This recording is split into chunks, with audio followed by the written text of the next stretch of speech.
Welcome to Boiling Point, the podcast to motivate ever-evolving entrepreneurs and forward-thinking movement pioneers.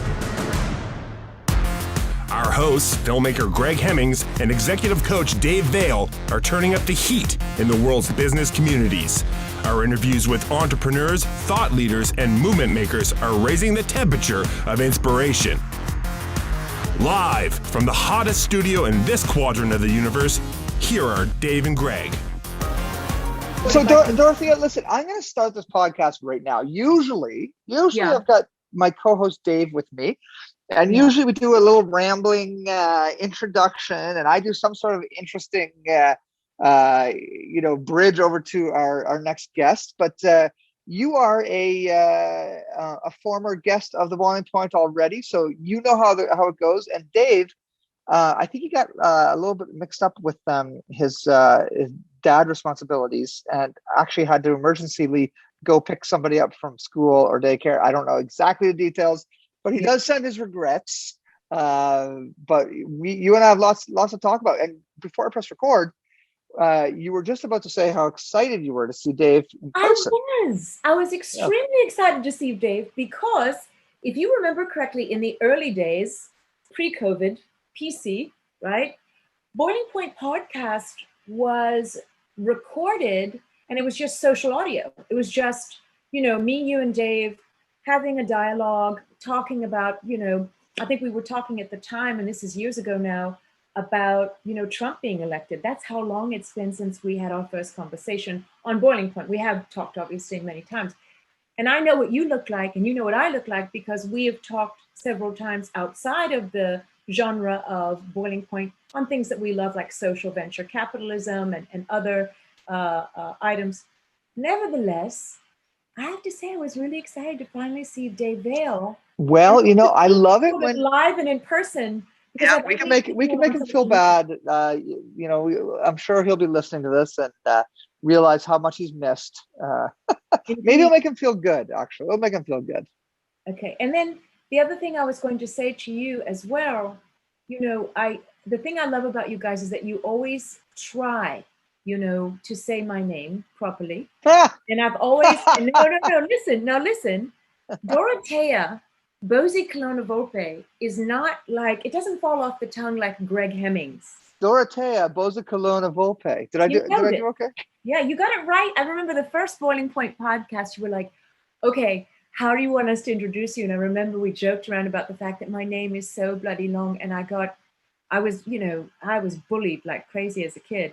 But now you know that when you grow into things in life, and I've grown into, my name, and I'm quite proud of it. So there's that. Yeah, well, you've got a very recognizable name, and that's your whole thing, from your company is Social Espionage, and you help. I'm telling you what you do, but you're going to correct me. But you help entrepreneurs stand out in a loud, noisy market, and having a name like that is actually quite a blessing because it's memorable. And people see it out there and like, oh yeah, I know who Dorothy is. Yeah, and I would say that building brands out of people is only one of the things that I do. As you know, I also work in the area of marketing strategy as it pertains to, small businesses all the way to the enterprise in the areas of everything from marketing, social media marketing, influencer marketing, creating loyalty, referral programs, you name it. I'm very proud to say that Social Espionage this year in March turned 17 years old. So nice. Look at that. You must be doing something right. You're almost old enough. No, you got a few more years till you can drink. You got 4 more years in the US. You poor people. I know. You Canadians have it right, man. You guys can drink at 18, can't you? Well, in I think in 2 provinces is 18. It's 19. Here's the thing that drives me nuts. You can go to war and sacrifice your life for your country in the US at 18 years old, but you're not allowed to legally drink a beer or a glass of wine. What's wrong with that? Yeah. But, they changed that, I think, around the time of the Vietnam War. I wasn't around then, but I will say that, everybody has their purposes for doing what they're doing. Here's the thing. I would like to see people have to get a license to have a child. I'd like to see people to get a license to have a gun, just like having a gun, right? Or driving a car, because I think there are a great number of irresponsible people out there, and I'd like to institute responsibility. I'm probably going to get canceled for that comment. Now, I'm so Oh, excited. good. Hey, that was a really good. That's a great segue. It's a segue to today's topic. Yeah. You actually, usually I'm the one that nails the segue, but you nailed the segue on that. So you and I were having a good, productive conversation about cancel culture last time we chatted. Yeah. And it really has become very topical.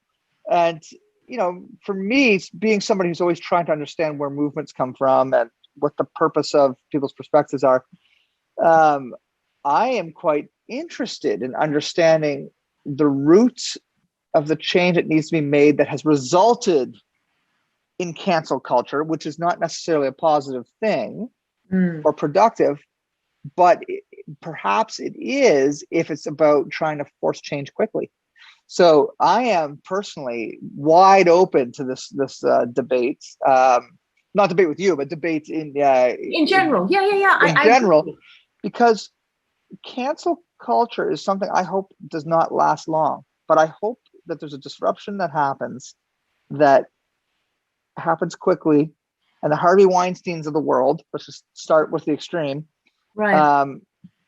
Taking people like that down, sends a message to, like, deep change can happen quickly if somebody gets canceled at the highest ranks of whatever their areas of influence industry they're in. Yeah, I agree. So, but I think this is a perspective you're going to come from, is if not handled correctly and carefully, it's going to create more divides in people, and people are going to stop listening to each other's perspectives. And that's what I'm afraid of. But I see it as a very effective tool, almost a weapon for extreme change. But I would be fearful if it was a culture that ended up lasting for generations, because I like unity, but I have no patience for bullshit like the abuses that happen that are being canceled right now. So I understand the heart of the desire. Anyway, look, this is you. I just want to set my context for you. Like you and I talked about it on the phone last time. Yeah. But I really love to hear your perspective, because you brought it up initially, Dorothea. And what's your thoughts on the topic? Well, I wanted to quote this article that I sent you because I thought it was really interesting. We started to see, dare I say it, cancel culture beginning to rise. I don't think it's hit its climax yet. So unlike you, I don't have as optimistic a view. All right. I'm in Canada as well. It's slightly different. Canadians are always so nice. And I'm American born but European raised. What I'll say to you is that I agree with your view as it pertains to, if it takes down a captain of industry and it helps reform the behavior of that industry. Harvey Weinstein is a really great example of that. I feel that is a good thing. What I'm concerned about is it being deleterious to free speech.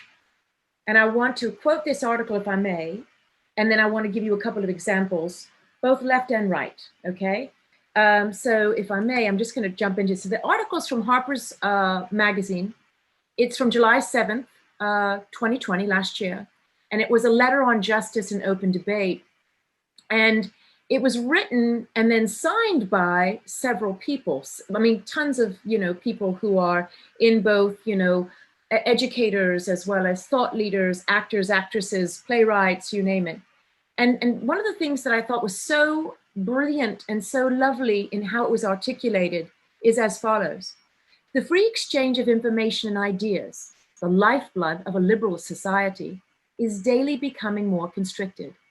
While we have come to expect this on the radical right, censorousness is also spreading more widely in our culture, an intolerance of opposing views, a vogue for public shaming and ostracism, and the tendency to dissolve complex policy issues in a blinding moral certainty. We uphold the value of robust and even caustic counter-speech from all quarters, but it is now all too common to hear calls for swift and severe retribution in response to perceived transgressions of speech and thought. More troubling still, institutional leaders, in a spirit of panicked damage control, are delivering hasty and disproportionate punishments instead of considering reforms. Editors are fired for running controversial pieces. Books are withdrawn for allegedly inauthenticity. Journalists are being barred from writing on certain topics, and professors are investigated for quoting works of literature in class.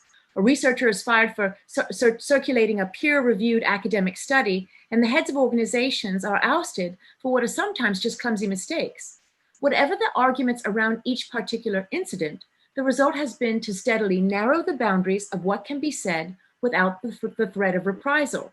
We are already paying the price in greater risk aversion among writers, artists, and journalists who fear for their livelihoods if they depart from the consensus or even lack sufficient zeal in argument.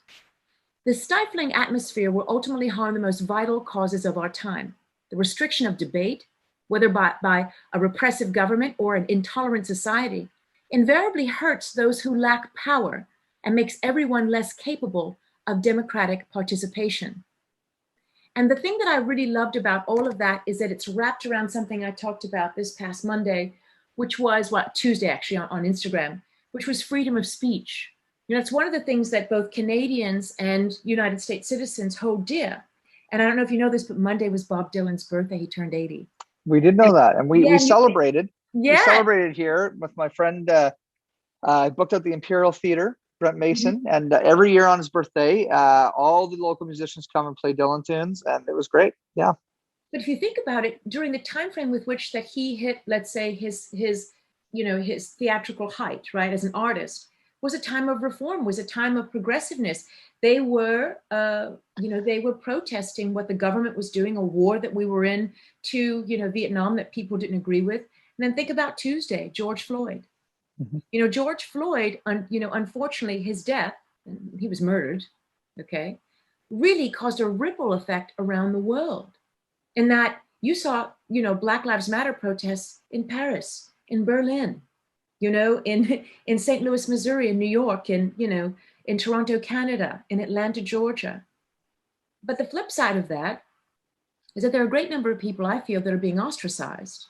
And, maybe it's also because of, I think, the time with which that we were raised. I always believe that you didn't have to agree with somebody, but you certainly had to listen to their point of view, especially if they were a leader, an elder, right? And then you form your own opinion. I mean, going to university, going to school in general, from the time you're in, pre-school to, 12th grade, you're learning so much about the world. And over time, this is the time where you kind of start to, begin to form an opinion. Then you go away to university and, you studied film and you probably saw some of the work of Fellini, some of the work of Spielberg, and you start to form opinions, right? During the time of the Trump administration, a very conservative female, oh God, why is her name? It's escaping me now. She's blonde and very, she's very sought after in the Republican and very conservative world, Ann Coulter. So she was going to speak to a university, forgive me, I can't remember which one it is now. I want to say it might have been Berkeley or Stanford. And a group of kids said, because of what, students, so because of what she stood for and what she was trying to convey or communicate in her sort of conservative point of view, that offended them. And they created a petition and literally boycotted her from speaking at the school. And it was just something that, like, that school did have a conservative club that was going to host her and everything else. And I thought, well, gosh, whether you believe in what the person is saying or agree with it, it's food for thought. Then on the other side, you have somebody like, we talked about this, the writer of all the Harry Potter books. J.K. Rowling, yeah. So J.K. Rowling is on Twitter. One of the things I thought was the coolest thing that she did, because as you know, she was really living on unemployment when she was writing the Harry Potter series. And she would, be in cafes that, had free Wi-Fi and everything else. And she was kind of, working these different jobs and trying to make a living to support her family. And the thing that I found so fascinating is that when she became rather wealthy, she gave away almost half of what she, made to charities to help other women become more literate and to build up female entrepreneurs, which I thought, that's the coolest thing. So she takes to Twitter and she shares some thoughts, bad or good, on, the transgender community. Not being unsupportive, but just, talking. And she just got completely and utterly obliterated and canceled by people who actually acted in the movies with which that her content created their careers. And I found that fascinating. We also talked about Ozzy Osbourne's wife, Sharon Osbourne. That one I remember because I'm a huge Ozzy fan. I love Black Sabbath. But no, I think it's really interesting. So Sharon Osbourne has a show here in the United States, or had a show. It's centered around women and topics of the day, political, education, parenting, sex, food. Nothing was off limits for the talk or the chew or whatever it was called. I think it's called the talk. And, the Meghan Markle and Prince Harry interview with Oprah Winfrey had taken place. And there are a lot of people in the UK that had opinions, one of which was Piers Morgan. Now, again, allow me to share, I don't in any way, shape, or form promote Piers Morgan. Not a fan. But Sharon Osbourne evidently kind of grew up in the entertainment industry with him because Ozzy, and Piers was known to be kind of the Larry King of the UK for a time, right? She had said something along the lines of, Piers Morgan has come out, with some opinions about that interview. And while I don't agree with him, he is my friend, and I believe his voice needs to be heard. Just again, kind of harking back to the First Amendment. Then all of a sudden on social media and everywhere, she's being called racist. Yeah, so I think with that, Dorothea, and you and I touched on this as well last time we chatted, was I'm just trying to figure out who the loud voices are. Going back to J.K. Rowling, it's like, yes, she got canceled, but by whom and for how long? It's like, yeah, her books aren't not being sold right now and not being loved, right? Like, exactly. I just feel like, and you specifically, because of what you do for a living, you are in the center of dialogues online where there's a lot of loud perspectives that take sides, and that's a great thing about social media. But because it's faceless, in a lot of cases, people seem to forget the humanity in the conversations, and we call them trolls or haters or whatever. Right. It's very easy to call someone an idiot when they're not looking them in their eyes, right? Exactly. And I just feel like the sample group that we're analyzing about, so and so is canceled online or got ripped apart on whatever. I just wonder how impactful they really are in a cancel. Now, that's different. What Sharon Osbourne said about Pierce is so much different than Weinstein, right? Like totally different. Oh yeah, they're just like you can't even compare that, in my opinion. But again, we have what is our personal spectrum, like what we find acceptable, right, and what we find unacceptable. I'll give you a really good example. So Seth Rogen just wrote a book. He was on Fresh Air with Terry Gross. I love Terry Gross. She's my spirit animal. She's awesome. I just love listening to Fresh Air. She's so cool. Great interviewer, as are you. But it was interesting because Seth Rogen was talking about the fact that, the actor that he did, James Franco, that he did the movie The Interview with, he won't work with him again because there have been several Me Too type complaints about his behavior on sets that had nothing to do with Seth Rogen. But Seth Rogen, in an effort to be supportive of those women who I guess are actresses or working in the film or the theater industry, he's not going to do an interview too, let's say, right? And I get that. That is his personal preference. And I also have, you saw Allen versus Farrow on HBO, and you have, it's really sad when you think of, the subject matter, because it does, for anybody listening to this, it deals with pedophilia. And it's very accusatory toward Woody Allen, who by many, opinions, is part of the fabric of film, globally, not just for the United States. And he really understood the nuance and, that what made New York City culture, because a lot of his, as you know, his films take place in places like New York, London, Paris. He picks cities and he really gets to know the city and so on and so forth. And you and I were talking about this briefly, and you go back to Michael Jackson as well. Do you separate the artist and his or her art, J.K. Rowling, Woody Allen, Michael Jackson, from, let's say their career from their actions? And it's difficult to do. I've got girlfriends who are like, oh, I saw the Finding Neverland and I'll never listen to another Michael Jackson song again. And then I was physically present with them in the car and we were singing Can't Stop Till You Get Enough at the top of our lungs, right? So you're right. I think we have a short memory. I think you're also right in that there are people whose voices perhaps are not as loud, right? And there are people who, when they were in an exchange like this, maybe lack the confidence of saying, hey, Sharon Osbourne, I think you're racist. They would rather be trolls. Well, yeah, because if Sharon was in the room, Yeah. would one of those people say you're a racist, or would they say, Sharon, what do you mean by your let's talk a little bit further about this. Are you supporting the free speech, or are you supporting the worldview? Right, like that might be the next question, and then maybe a really good dialogue happens and there comes an understanding. Now, this is where I have issue with Twitter and a number of other, Facebook included, and a lot of message boards and communities online that I jump in and out of, is we have forgotten, number one, how to debate and how healthy that is. We were studying philosophy, entry-level philosophy at university, and just understanding the power and the importance of having philosophers debate issues. And it's not about disrespecting each other or putting hate on.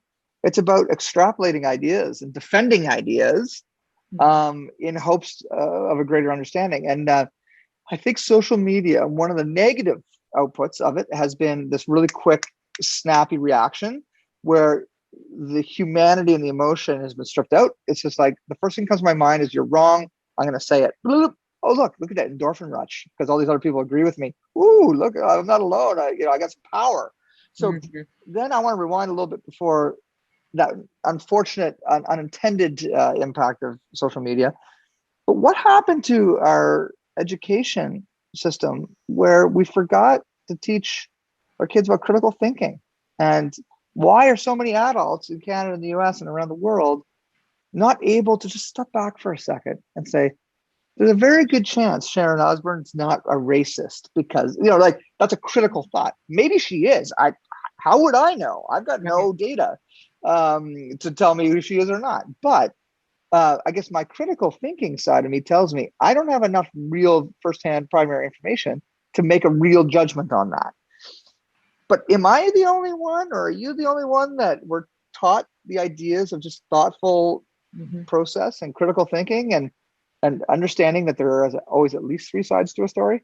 And I say these things not out of judgment to this current generation that is on fire right now, but my concern of all of this, whether it's cancel culture or extreme right, extreme left, is we are dividing each other further and further and further, where we could be using this time to bring us together and get into the middle, conservatives, liberals, whatever, get into the middle, find out what we all care about at the same time, the same things we care about, and respect each other on that, and work out our differences and celebrate our differences. If everybody comes with love and respect, those two things, that's it. They're kind of baked in with each other. Then there's going to be, fear will be reduced. Let's use conservatives or liberals are afraid of the other side because let's pretend the majority of liberals feel or fear that the most of conservatives believe in guns. Well, why are they afraid of that? Well, they're afraid of safety. They're afraid of whatever the thing is. Right. But if you actually look at the middle, most people want to have safe places to bring their families up. Okay, well, why are the neighborhoods not safe? There's systemic issues to discuss and dialogue. Why don't we together vote on these things and try to get, left and right, say, if these are issues we care about, safe neighborhoods, let's go dig in and look at poverty and how do we address that? So this is big. I can't expect everybody in the world to think this way, but I know that these polarizing sides can get to the middle and dialogue. And there is a place for cancel culture as a tool for quick toppling down of oppressive cultures and structures. But like you, I think you and I are talking in the middle right now, saying that without being kept in check, this could be incredibly dangerous and continued polarization. And this is me as a learner. Like I'm learning, I'm observing right now how this all goes. Yeah. I want to speak to a couple of things that you said, but I want to bring up something that's very topical because I think people will be seeing this. Obviously, you're going to edit it and it'll come, later on down the road. And please do share it with me. Be happy to share it with my community. Look what's happening in Belarus. Here you have somebody who, God bless him, he stood up for something and said people are being mistreated, and I'm going to talk about it. And they literally got a fighter jet to take down a plane that other completely innocent people, not that this guy in any way, shape, or form broke the law, not in my opinion, but in their opinion, he needed to be, in some way, shape, or form punished. And now he and his girlfriend, as we're talking, might be getting, tortured. I don't know. But now all of the EU, as well as President Biden and other world leaders have told, the head of Belarus, listen, what you did was wrong, and we have you in check. The only person that supported those efforts was Vladimir Putin. Obviously. Have our opinions of him. So that's one thing. The other thing that when you think about healthy debate, and I'll go back to my childhood, only girl in all a boys soccer team. And there were times when we lost. I didn't get a ribbon. I didn't get a trophy for losing.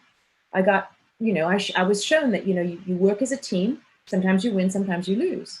In this day and age, kids get a trophy for just participating. And I wonder sometimes, is it the culture itself? Because they never want anybody to feel bad. We don't want anybody to feel bad. But the moment somebody does something that we think is wrong, we can't wait to vilify them, right? And I think there's a friend of mine used this term, and I didn't really know it because, as you know, I don't have any children of my own, just my Leticia, my niece. There are a great number of parents that use this term, and I was like, what does that mean? Lawnmower parent. And I said, well, now I've heard of helicopter parent, right? And I've heard of, what is a lawnmower parent? It says they mow everything down that's in the way of their child. So when things like conflict, or let's say getting into college or interviews. Yes, and there's sort of this misunderstanding happens, right? They don't know how to deal with it. They got to bring their mom into the interview, or they got to bring their dad into the conversation, or what do I do? And I'm sure the parents are lovely because that's part of parenting, to be there for your kid. But mommy's not going to be able to go on a date with you, right? Mommy's not going to be able to go on your first day of work with you. So I'm just wondering, again, outsider looking, in, I'm wondering if the kids that are Generation Z and A have just been lawnmowered so much that when something happens to hurt their feelings, even if it's the actions of somebody that has nothing to do with them, this cancel culture thing comes up, right? Because that's sort of like the volume that they know. That's the volume dial that they know. Oh, well, I will. Last year, if you remember correctly, when we were in lockdown, a great number of people took to walking. They go to the park, right? That lovely African-American man who, openly gay, was a bird watcher, and on his day off decided to go watch some birds in Central Park. And it's an area where they literally have signs up everywhere that say no pets allowed, because a cat, a dog, a security animal, a peacock, whatever, might, scare the birds away, right? And literally, he very politely asked a woman to move her dog away from that area, the ramble in Central Park. The woman called the police on him and said they're being harassed by, and he did a full, video of her saying that she was in some way, shape, or form, going to be harmed by him because he was an African-American man in a park. She called the police.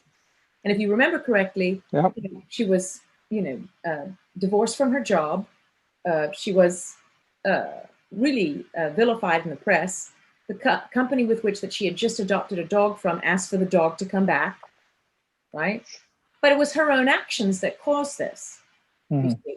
In that case, I'm all for cancel culture because I think she's mad as a bag of snakes.